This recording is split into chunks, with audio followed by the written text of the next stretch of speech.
चलिए तो हम लोकसभा सिवान के बारे में बात करने वाले हैं। लोकसभा चुनाव होने वाला है 2024 में, मई में बिहार में चुनाव होने वाला है। हम पिछले ब्लॉग में आप लोगों को बताए थे सिवान लोकसभा सीट के बारे में और आज भी उसी पे हम चर्चा कुछ बात करेंगे।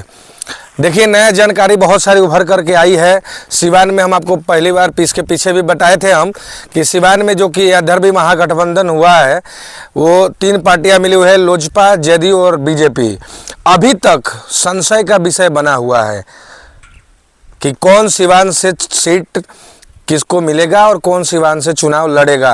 अभी तक क्लियर नहीं हो पाया है। ना ही जेडीयू अपना पार्टी का उम्मीदवार क्लियर की है, ना ही बीजेपी क्लियर की है, ना ही लोजपा क्लियर की है। और सबसे बड़ा बात यह है कि जब तक ये क्लियर नहीं होता है कि यहाँ से लोजपा चुनाव लड़ेगी, कि यहाँ से बीजेपी चुनाव लड़ेगी, कि यहाँ से जेडीयू का प्रत्याशी चुनाव लड़ेगा, अभी तक तो यही क्लियर नहीं है।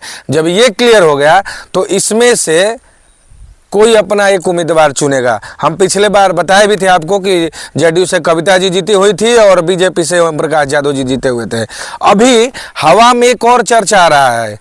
आप अगर देखे होंगे तो कुचायकोट से जो वहाँ पे विधायक है श्री अमरेंद्र कुमार पांडे जी, वो भी अपने सभाओं में कहीं ना कहीं बोल रहे हैं कि अब हम ताल ठोकेंगे सिवान के लोकसभा सीट से। तो क्या अमरेंद्र पांडे जी भी हो सकता है चुनाव लड़ेंगे क्या सिवान लोकसभा सीट से? अब इधर कोई बोल रहा है कि नहीं, कविता सिंह ही लड़ेंगी चुनाव, जेडीयू यहाँ पे चुनाव लड़ेगा। इधर कोई बोल रहा है कि नहीं, इस बार ओपी यादव उठेंगे, यानी कि ओम प्रकाश यादव जी नेताजी इस बार चुनाव लड़ेंगे यहाँ लोकसभा सीट से, क्योंकि सिवान का सीट बीजेपी के खाते में जा रहा है।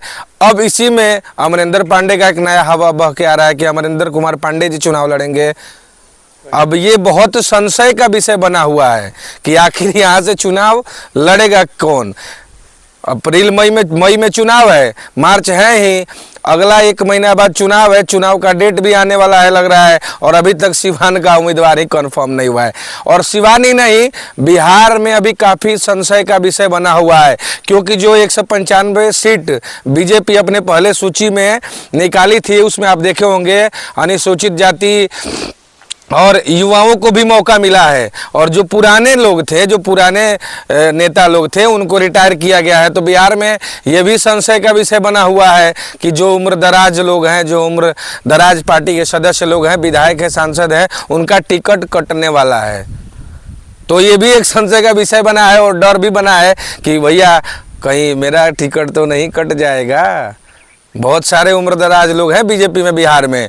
तो अब देखिए क्या होता है। और उधर सबसे बड़ा न्यूज़ आपको दे रहे हैं कि मैडम ने ऐलान कर दिया है, हिना मैडम, मोहम्मद शहाबुद्दीन साहब की पत्नी हिना मैडम ऐलान कर दी है कि वो सारे लोग अपने हैं, अपने रहेंगे, लेकिन हम निर्दलीय चुनाव लड़ेंगे सिवान लोकसभा सीट से।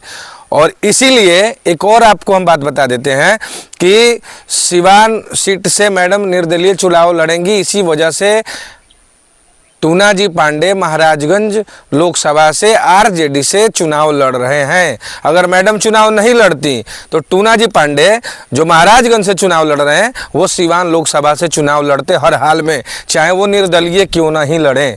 लेकिन अभी ऐलान हो चुका है, मैडम ने अपने मुखार बिंदु से बताया है कि हम निर्दलीय चुनाव लड़ेंगे।